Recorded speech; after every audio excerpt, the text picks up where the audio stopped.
Right, welcome to the AskGolfGuru channel. Mark Crosswood here. We're going to talk LIV Tour today. It's have your say time. We've got Twitter. I posted out this idea here. If I just move this here. So LIV is here and the first event in the bag. Come on everyone. What are you feeling? Hashtag have your say. So we definitely have the LIV Tour here as the world of golf is trying to comprehend and understand. I also want you to comment on other people's comments as well from the media. So we've had Jim Nantz and Nick Faldo absolutely, I mean, you could call slamming it, which is cool and obvious because they're PGA Tour kind of voice pieces, you could argue. Jim Nantz saying people might feel portrayed. Is that fair? Has he got a point? Down in the comments down below. Nick Faldo saying people on there probably can't win majors anymore. They're kind of hinting towards their has-beens. Is that fair? Down there in the comments. And I also saw, I haven't got it here actually, but I also saw on Twitter, I think Eddie Pepperell was posting something like, this is the most overpaid event for the most kind of underrated players almost. So more as in he was making a comment referencing the quality of the field to the amount of pet play, which again is a fair comment. And what are your thoughts on that? Let's see what the world of Twitter is saying, and obviously down below let us know what you think of LIV Tour and what it means for golf and what it will mean for the future and all those kind of things. So kicking us off, we've got here John saying, with no TV coverage, how will it grow? Golf Studio says doesn't need to. Interesting point there. I think people are maybe not understanding the idea of what this project is about. Obviously we've got the sports washing angle, which is a fair comment as well. This is definitely Saudi trying to buy its way into a product that normalizes their region and their country. And that has negative connotations and positive ones as well, subject to what side of the fence you want to sit on. But that's the point I think Studio is making. It's not about that. Like, Saudi wants people possibly to go to their country to travel, you know, and to play golf. They're going to be building more courses. I'm sure they've got Nicholas courses over there, even though he says things about the Saudi Tour, which is out there. Yeah, I think it's much more than just what we understand as a golf tour, which is obviously where maybe John on his comment either does understand and wants more ideas or maybe doesn't quite grasp. I'm not sure. I don't think LIV Golf is going anywhere. Dr. Golf here to stay and will drain the PGA product. Studio again. How much draining can 48 players do basically? It'll start to fill up quick, which again is a good point. And I think as well, maybe LIV was never really trying to, that's the thing, that's the big discussion, isn't it? The way it's kind of gone like that with maybe PGA Tour and LIV. LIV wanted to work possibly with PGA Tour, but PGA Tour doesn't want any competition, which is totally understandable and fair. It's business. They can fight that out however they want, which they think is best for their business model. So it does feel like it's at loggerheads, and how quickly can a 48 field fill up? Well, yeah, it's a good point, but if it does start to fill up with the bigger names, or it is a better product to watch, I'm not saying it is, if it is, then maybe people don't want to watch 140 players, of lots of them they don't even know the names or the history or anything about them, possibly, or not. That's where we will see where it goes. What do you think? Comments below. Would be great to see 2 men, 2 ladies teeing off at their respective tees and more emphasis on team play. Obviously it's got a team play element, which I think is a good comment as well. Obviously Saudi does have a heavy investment into the LET Tour, the Ladies European Tour as well. So there was comments on that one, I think, saying below like that wouldn't work, you know, with the business model, or kind of hinting of the group behind the business model, but it kind of was trying to already work on the LET Tour, so I didn't quite understand that one. More and more going, not sure who, but some big names will be making the switch, especially if they're able to play the majors. And that's the £64 million question. Okay, sorry for the pun. Yeah. If the majors remain available, then can't see many turning the opportunity down, Terry is saying. It's obvious when you're given the choice, morals or hard cash, it becomes a no-brainer for most people. Aid is saying, good event, great coverage, short and snappy, would love to go and see it live. And that's another interesting point, because it's not only, we've got We've got the sports washing discussion. We've got the moral discussion of trying to help a country with morals that we maybe don't agree with on a human rights. I don't think there's anyone I know who does agree with a human rights model or practices, whichever the best way of phrasing that. The sports washing element it's got positive and negatives. It's an interesting one, but we've got that. But we've also got the product itself. So it's a shotgun start. Everyone starts at the same time. So there's golf just constantly going, which did make the coverage bounce a little bit more. We'll come to the coverage because I still think the coverage was far too traditional golf. There was still far too much quiet time. There was plenty of awful commentary like we see on the PGA Tour. Plenty of, they didn't say this that I heard, but everything slopes towards the ocean. Those kind of commentaries, which was such a shame. And I thought there was, I mean, I've always had ideas for commentary, but people don't want to hear my ideas in that world, which is fine. Which I think could really bumble it along in a much more interesting way for the casual viewer and the golf fan. But there was lots of waiting for people to play, practice swings, watching routines, and obviously if that happens 4 shots in a row, you just get a lot of silence going on, which I always think's possibly a little bit dull. But what did you think of the product? I think the product was interesting. It definitely challenged the PGA Tour a little bit. Need more work. Attended today, felt it needed something extra. Lack of atmosphere around the venue and lack of consistent quality of golf on display. Ryan James, so he was there. Great, thanks for sharing, Ryan. Some good aspects to the coverage, shotgun start, uninterrupted broadcast. There's a huge bonus for the fans. Overall vibe was a bit cheesy, but it's something different and may attract a new crowd to golf, which is a good thing. And that's an interesting one about the product as well, which I'm hinting at. So Nick there is saying that he liked the shotgun start, he liked the uninterrupted broadcast, which I think lots of people did. That was a big overriding one, which I'd like to hear what your thoughts are. The fact that the broadcast wasn't just smothered in ads. You've got to remember, see, I think it's so interesting to when I first started YouTube. When I first started YouTube, people hated it. Golf pros hated it. Look at what they're all doing now. The manufacturers hated it and what I was doing. Look what they're doing now with YouTube channels. The magazines, the media hated it because it was stealing from their pot, basically, because their pot is built on the advertising model. We'll tell you stuff about the product, but we're going to hit you with ads as well about that product. And then whoever buys the biggest ads in our magazines might get a better review than someone else, or everyone just gets gold reviews. And the TV is obviously stuck in that model. The TV is stuck in that model that if it doesn't show you those ads, it can't do the level of production it's doing, where Saudi's obviously got a different business model. It's not particularly possibly about just making that a sustainable product in itself. That is trying to be more of a shop window into what the country is now trying to be more about, which we can class as sports washing. Totally agree. I'm not endorsing it, saying it's great or bad. I just think it's a very different model that will make it very hard possibly with PGA Tour to compete, because they need those ads. Those networks need those ads. So the PGA Tour wants that revenue, and then those networks who show that, they need those ads, or the product doesn't stand up as it sits at the moment.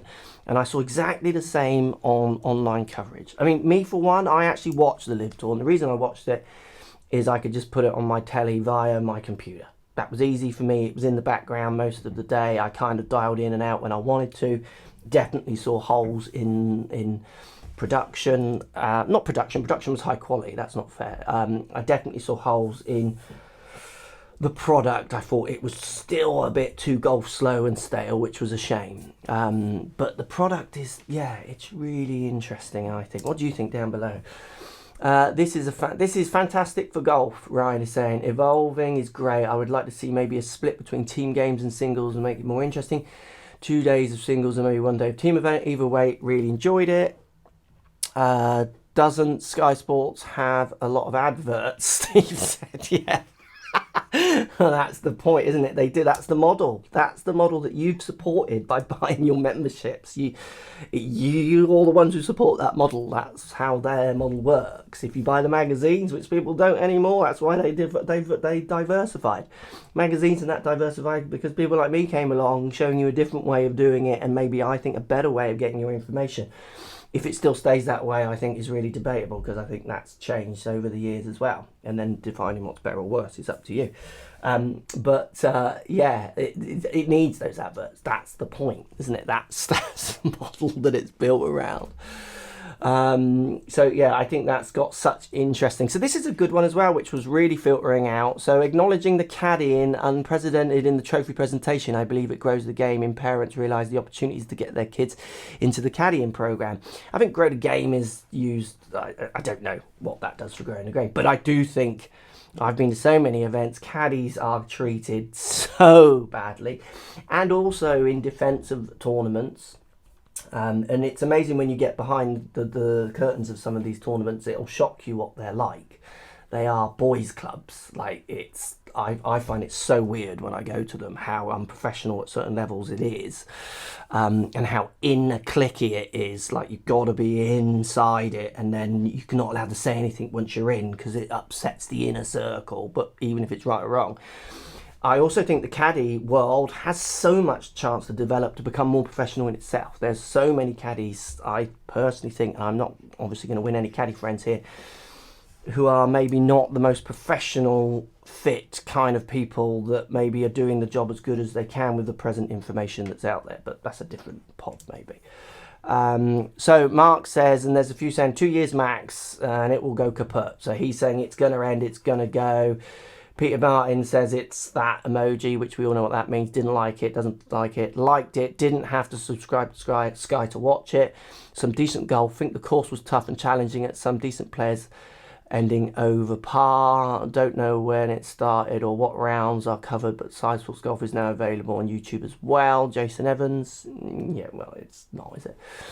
Surpassed my expectations, much to like from the golf viewpoint. So he's obviously, again, I think he's probably, you know, the moral side of the question, I think, will not go away until that country changes the way it is, or there's, you know, I get it, that's not going to go away.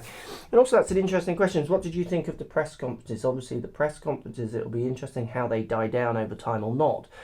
There was definitely, like, the journalists wanted to be the cleverest people in the room, and it's good that they asked these questions. Like, I'm glad they asked them, but I do find it funny, some of them, where they're trying to ask golfers highly charged political questions. Like, I mean, I would not be asking golfers political questions. It's just not. Like, I get the political aspect. I would be asking questions directly related to that event, but asking questions like, would you play in Russia if there was an event now? Like, would you play in Putin's Open and stuff like that? I just think, okay, so you want a soundbite on a question that is obviously a no answer, but there's counters to that answer as well. If you're going to actually go into politics, it's much deeper than Graham McDowell's going to be able to answer. And that's no disrespect for Graham, because if he sat down and wanted to, you know, go into it in great detail, I'm sure he would. But that kind of press conference before a game or a match, I'm sure, is at the best place. It's a bit Bono-like, isn't it? Changing the world with every 4-chord song. Ben says here, Matt, it was fun features but not solid or grotesque earnings. I'd rather the PGA Tour adopt some of the better elements, and that'll be interesting to see if the PGA Tour does. Personally thought it was awful. Watching players go through the motions is not growing the game. That comment needs to just be deleted now, doesn't it? The big boys have had their payday, and majority of them were a long way off their games. And the game thing, I think, is interesting. Yes, there can be stronger fields out there. Yes, I think there are. You know, you could argue there are stronger fields. But, I mean, DJ was, like, under par playing pretty average. Like, DJ is class. You had some young players on there who could be the future of golf. You had a 15-year-old kid playing. You know, this is the other big question. Just think about this. Think about what Tiger Woods did for the PGA Tour. And the race now surely is who can find the next Tiger Woods. Like, whatever tour finds the next Tiger Woods, like, that could change everything. Because if it happens to be LIV, like, if Tiger in his heyday played LIV, you all say to me constantly online, you watch Tiger moves the needle, we see Tiger move the needle. If he went and played LIV back in the day, or the new one does, then PGA Tours and what have you, I don't know where they go. And if it becomes a money match, PGA Tour is not going to beat Saudi Arabia's oil reserve money bank. It's just not going to, is it? If it comes down to moral questions and heritage, you want to surpass Tiger's win rate on the PGA Tour, it becomes towards those history questions. That's where the PGA Tour has its real strength, and I think it has a massive strength. If it's going to utilise it or not is a bigger question, because at the moment I don't see it utilising it nowhere near as much as it could on some forms. Again, that's a different video maybe. DP World Tour likely to decide with LIV. We're waiting to hear from the Muppet Tour, Riley. Now, this also opens another question. There was a bad report from another journalist who posted something that wasn't true about that the DJ was asking to join LIV or whatever it was, and he retracted it, went on Twitter and retracted it afterwards, but people are still quoting from that. I've spoken to some very good sources, rumblings about what DP World is thinking of doing and what it might doing, and where I thought DP World is just going to literally disappear. Like, it's just going to become, Corn Ferry and below stuff. Because what European Tour player, and Richard Bland is your blueprint, what European Tour player with any kind of following wouldn't go and make themselves financially secure on LIV, apart from the moral question, compared to slogging it around Europe and the rest of the world playing on the DP World Tour? Like, they're better players, like they go to America for money. The DP World Tour players don't go to America they go for the money. That's what they go for. So yeah, but there's rumblings about DP World, so we'll see where that goes. Really interesting rumblings with DP World, and maybe has a chance of becoming very, very strong, but let's see. PGA Tour should be very happy with the first event. Managed to get rid of DeChambeau Reed within the space of 24 hours. It's all about stay underneath, giving the laughing emojis there. And that is interesting, isn't it? Because you did get 2 players go, and we're going to see more players go. In the comments down below, who do you think will go next or not? Is that it? It'll be interesting. So for me, great response there. It's very split. It's an interesting subject that keeps going round and round and round, and it will for ages, I think. Questions I'm interested in knowing: what's the majors going to do? That's going to be massive. What happens to the Ryder Cup? Like DJ, what Ryder Cup team is he playing on now? Is the Ryder Cup picked? I mean, it's picked on tour performances, isn't it? He's now not on the PGA Tour. What happens to the Ryder Cup? Where does that go? Like, that's amazing. Like, in the comments down below, what do you think? What happens to the majors? What happens to the PGA Tour? The Ryder Cup.